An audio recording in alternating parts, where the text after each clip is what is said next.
dapat malaman tungkol sa childhood stress? Aabangan pa po namin yung mga pag-aaralan natin tungkol dito sa susunod. Dapat lang kasi malaki ang maitutulong nito sa inyo. O, Bible story naman. Sige po, Kuya Eric. Okay.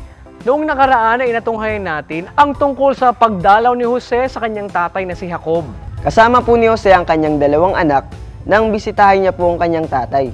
Oo, nakita nga ni Jacob ang dalawang anak ni Jose. At binasbasan ni Jacob yung dalawa niyang anak.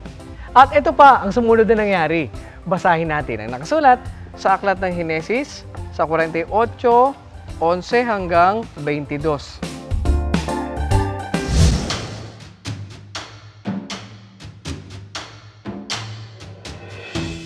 At sinabi ni Israel kay Jose, Hindi ko akalaing makita ang iyong mukha.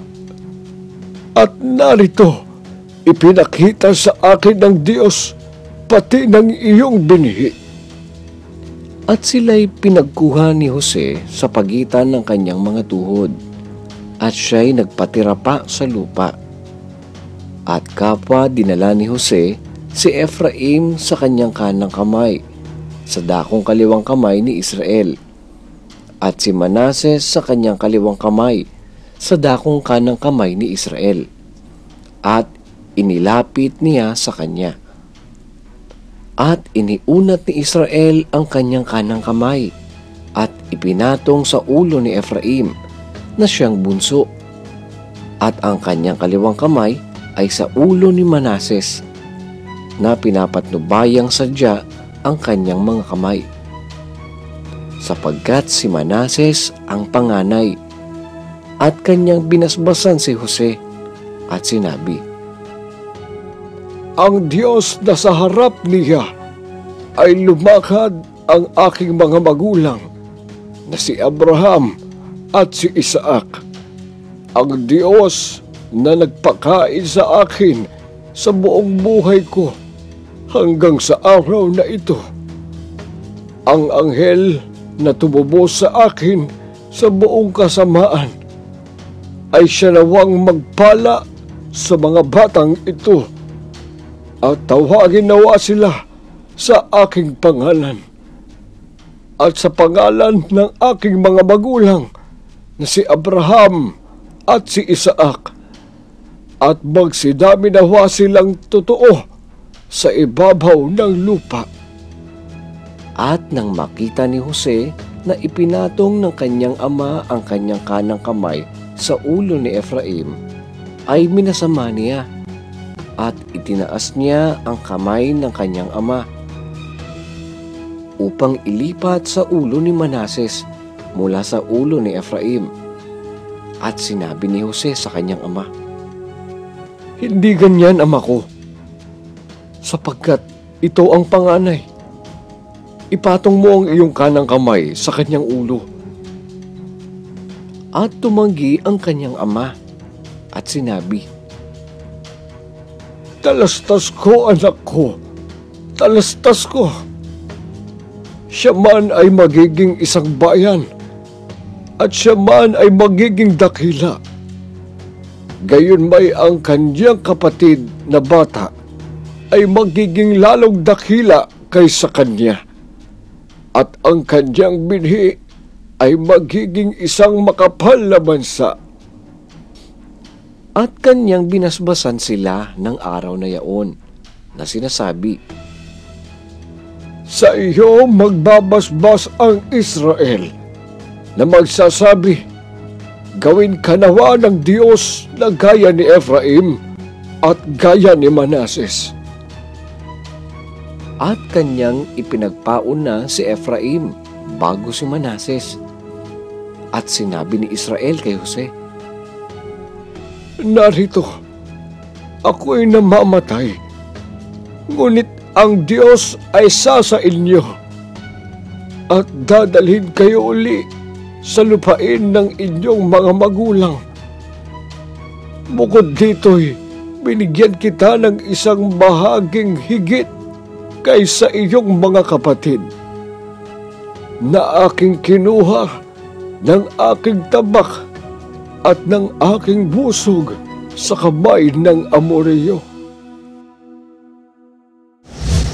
Nung basbasan po pala ni Jacob ang mga anak ni Jose, minasama po ni Jose ang pagpatong ng kamay ni Jacob kay Efraim.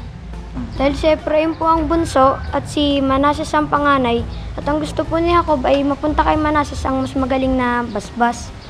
Pero ganun pa man, maganda rin na magiging kapalaran ni Manases sa ibinasbas ni Jacob. Kuya Eric, ano po ba ang sumunod na nangyari nung basbasan po ni Jacob ang dalawang anak ni Jose? Yan naman ang matutunghayan natin bukas kung loloobin ng Panginoon, kaya't huwag kayong liliban sa panonood ng Bible story. Ang stress ay maaaring maranasan ng lahat ng tao. At tayong mga bata ay maaaring makaranas nito sa iba't ibang dahilan. Pero tandaan natin mga bata na tayo man ay nakakaranas ng stress o ng kabalisahan sa buhay, may isang nagmamalasakit sa atin na pwede nating paglagakan ito. Basahin natin ang nakasulat sa aklat ng 1 Pedro sa 5 at 7.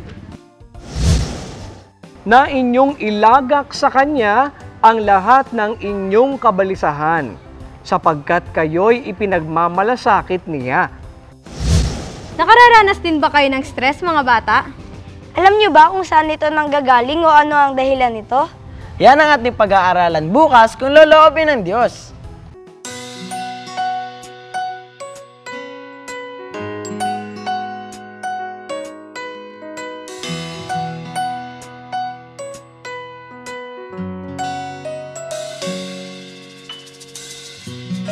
Tagulan ay dumarating, ito'y paghandaan natin.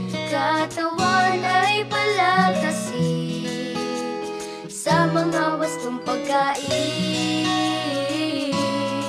Kalungkutan natin ay papawiin pagkatapos ng ulan. Araw ay sisikatin sa pagbuhos ng ulan. Atin ngang nalalaman sa Diyos nagmumula ang kabutihan. Pananim at kagubatan nadidiligan sa lupa'y nararamdaman Kanya. Pagmamahal magpakailanman.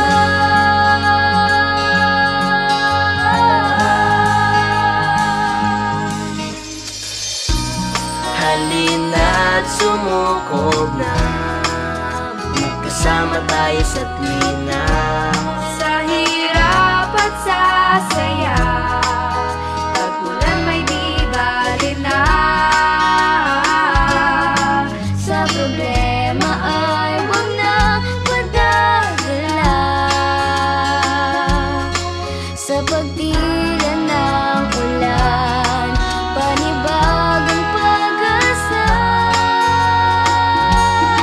Sa pagbuhos ng ulan,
Hanggang dito mga bata, bukas God willing ay muli tayong magkita-kita. Dito lang sa nag-iisang Bible School on Air, ang KNC Show! The KNC Show will teach us while we grow. Sa tulong ng ating Diyos Ama, isipan ay magliliwanag. The KNC Show will teach us while we grow. Sa tulong ng ating Diyos Ama, isipan ay magliliwanag na.